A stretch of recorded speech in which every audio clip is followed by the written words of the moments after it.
This video is to let us review the names of the parts of a circle. You may already remember this from math class, but the radius, the distance from the center to the side of the circle, the diameter, the distance from one side of the circle all the way across to the other, and their circumference, the distance around the outside of the circle. So the radius is the blue line on here. It's the distance from the center of the circle to any point on the edge. It's like a spoke of a wheel. The diameter is the red line on the slide. That's the distance across the circle through the center.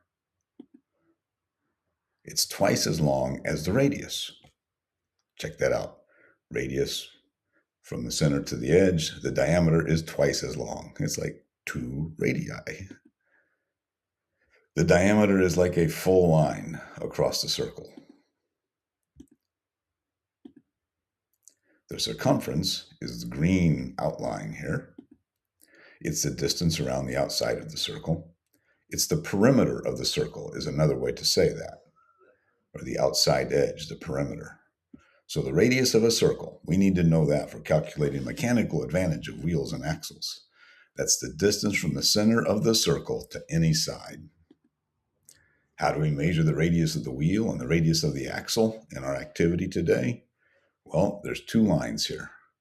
The blue, with 2 circles and 2 lines. The blue circle is the axle, and the red circle is the wheel.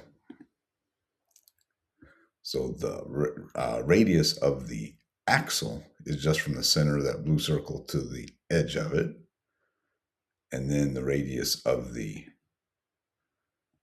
wheel would be from the very center all the way out to the edge of the wheel. So it includes that part of the inner part of the wheel that's taken up here by the axle.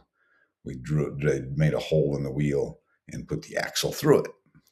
So radius of the axle and radius of the wheel. And we'll be measuring those in our activity.